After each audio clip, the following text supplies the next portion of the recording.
స్థానిక శాసనసభ్యులు పెద్దలు మాధవరెడ్డి గారు, అంటే మేము అందరం మాధవని పిలుస్తాము. పెద్దలు రెవెన్యూ శాఖ మంత్రులు శ్రీనివాసరెడ్డి గారు, అమీ ఎంపీ మా మిత్రుడు బలరాం నాయకర్ గారు, శాసన సభ్యులు రామచంద్ర నాయక్ గారు,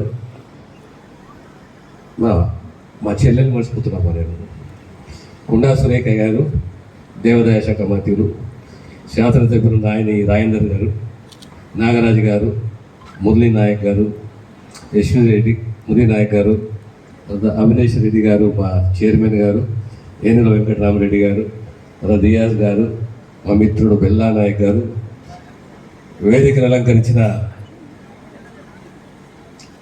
పెద్దలు, ఈ సమావేశానికి విచ్చేసిన ప్రజలు, ముఖ్యంగా నా అక్కలు చెల్లెళ్ళు, ఈ ప్రాంత పెద్దలు, యువకులు, మీడియా మిత్రులారా, మీ అందరికీ సవినయంగా నమస్కరిస్తున్నాను చేతులు గడిచి. 9.5 సంవత్సరాల నిరీక్షణ, 2014లో తెలంగాణ రాష్ట్రము,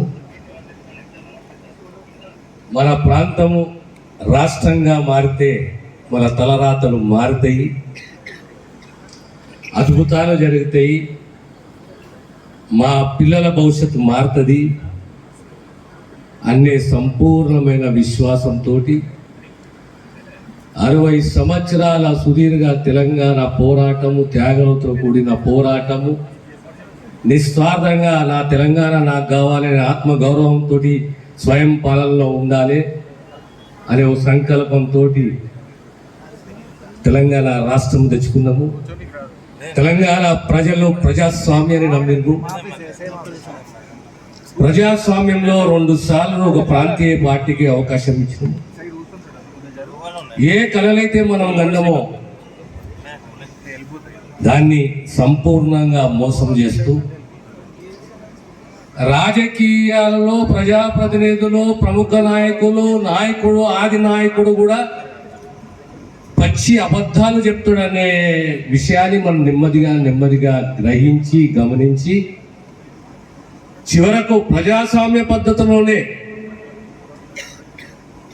మనకున్న ఆ తిక్కనే కానీ, ఆ కోపమే కానీ, ఆ అన్యాయాన్ని ప్రజాస్వామ్యంలో ఓటు పద్ధతిలో చూపెట్టి తిరిగి ఆ కాంగ్రెస్ పార్టీ మమ్మల్ని కాపాడుతుంది, మాకు సేవ చేస్తుంది, గత చరిత్ర కాంగ్రెస్ మాకు చేసిందని సంపూర్ణమైన విశ్వాసంతో మీరు కాంగ్రెస్ పార్టీని గెలిపించారు. ఈరోజు రేవంత్ రెడ్డి గారి నాయకత్వంలో అన్ని రంగాలలో మాటిచ్చి నా మాట నిలబెట్టుకునే ప్రయత్నంలో మేమున్నాము. ముఖ్యంగా సామాన్య ప్రజానికానికి, ఏ సమాజమైనా ప్రజలకు, సామాన్య ప్రజానికానికి ముఖ్యమైనది ఒక విద్య, వైద్యం. ఏ తల్లిదండ్రులకైనా నా పిల్లలకు ప్రమాణాలతో కూడిన విద్య కావాలి, మా కుటుంబము సుభిక్షంగా ఉండాలి, క్షేమంగా ఉండాలి, మాకు మంచి వైద్యాన్ని అందించాలని తపన ప్రతి కుటుంబానికి ఉంటుంది. ఏ ప్రభుత్వమైనా మొట్టమొదట ధ్యాస అనేది ఈ 2 శాఖలపైనే ఉండాలి. అది ప్రజాస్వామ్యమా, నియంతృత్వమా, వేరేదా దేశమా, ప్రాంతమా, రాష్ట్రమా కాదు. సమాజంలో ముఖ్యంగా ఈ 2 అంశాలపైన మన దృష్టి ఉండాలి. ఈరోజు నర్సంపేటలో మళ్ళీ ఓ కొత్త వైద్య కళాశాలను మనం మంజూరు చేసుకున్నాము. ఈరోజు 50 సీట్లతోటి, ఇంటేక్ తోటి మనం ఆ కళాశాలను మొదలు పెడుతున్నాము. ఎలక్షన్స్ కన్నా 3 నెలల ముంగట, 2 నెలల ముంగట మేము కళాశాలలు ఇస్తున్నాము అని చెప్పారు. కానీ హాస్పిటల్ ఉంటే బిల్డింగ్ లేదు, బిల్డింగ్ ఉంటే హాస్పిటల్ లేదు, హాస్పిటల్ ఉంటే ఇన్ఫ్రాస్ట్రక్చర్ లేదు, ఇన్ఫ్రాస్ట్రక్చర్ ఉంటే బెడ్లు లేదు. దార్శనికత ఉండాలి కానీ అవకాశవాదం ఉండకూడదు. ఇలా 8 కళాశాలలు తెలంగాణ రాష్ట్రంలో కొత్తగా 400 సీట్ల ఇంటేక్ తోటి తీసుకొచ్చిన ఘనత ఈరోజు తెలంగాణ కాంగ్రెస్ ప్రభుత్వాన్ని రేవంత్ రెడ్డి గారు. దానితో మళ్ళీ నర్సంపేట కానీ ములుగు కానీ దానికి మెడికల్ కాలేజ్ కావాలి, పర్మనెంట్ మెడికల్ కాలేజ్ కావాలంటే సుమారు 181 కోట్ల రూపాయలు మంజూరు చేయడం జరిగింది. రేపొద్దున మళ్ళీ దాంతో సహా ఇప్పుడు నర్సంపేటకు నర్సింగ్ కళాశాల, పారామెడికల్ కళాశాల,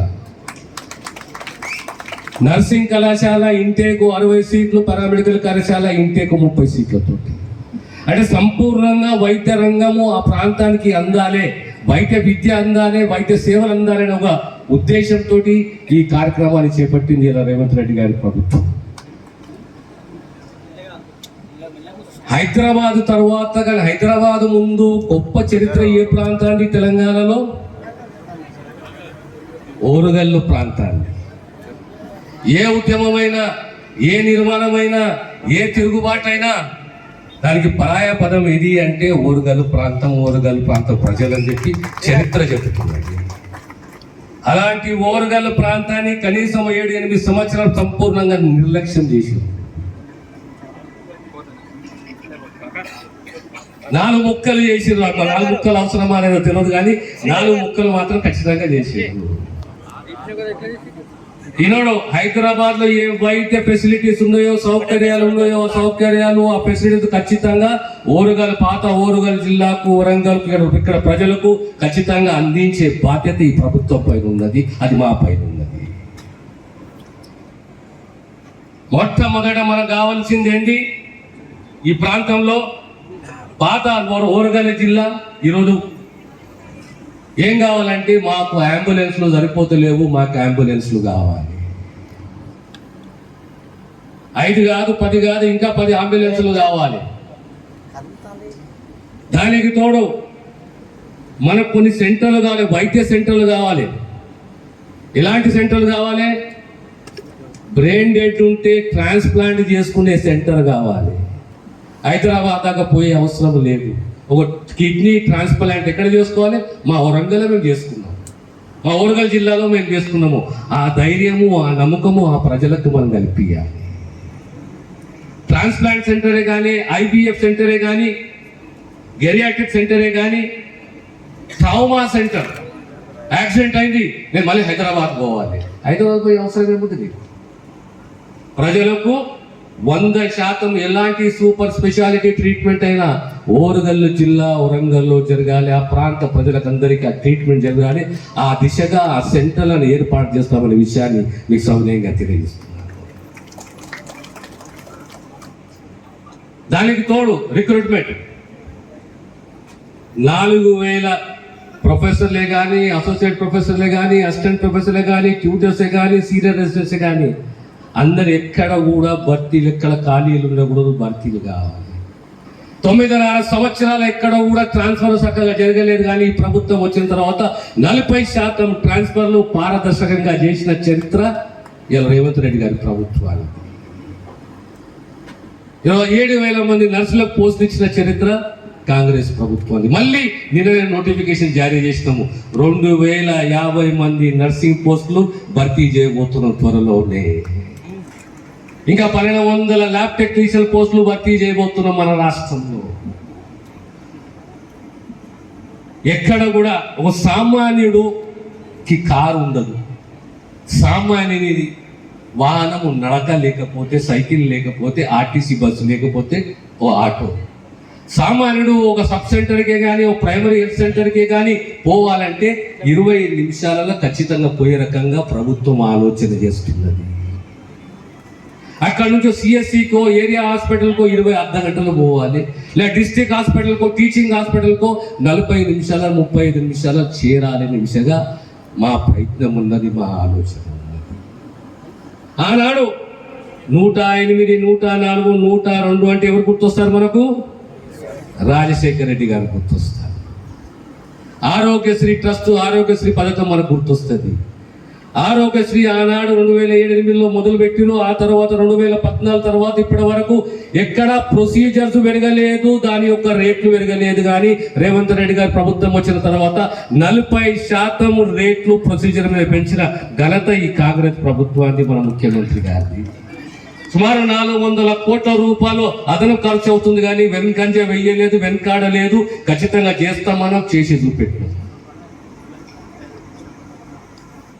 రేపొద్దున కూడా మళ్ళీ చెప్తున్నాను మీకు, ఈ ప్రాంతము పాత వరంగల్ జిల్లా, ఈరోజు ములుగుకు ఒక మెడికల్ కాలేజ్ వచ్చింది, నర్సంపేటకు ఒక మెడికల్ కాలేజ్ వచ్చింది, 8 మెడికల్ కాలేజ్ వచ్చినాయి. కానీ వరంగల్ హబ్బుగా ఉండాలి, వరంగల్ హెల్త్ యాక్టివిటీకి హబ్బుగా ఉండాలి. ఆ దిశగా రాబోయే 6 నెలలు 9 నెలలు ఏ సెంటర్లు ఏ డిపార్ట్మెంట్లు కావాలో ఆ డిపార్ట్మెంట్లను అన్నిటిని కూడా మంజూరు చేసి, ఎక్కడ కూడా డాక్టర్ల కొరత లేదు, వైద్య సిబ్బంది కొరత ఉన్నదని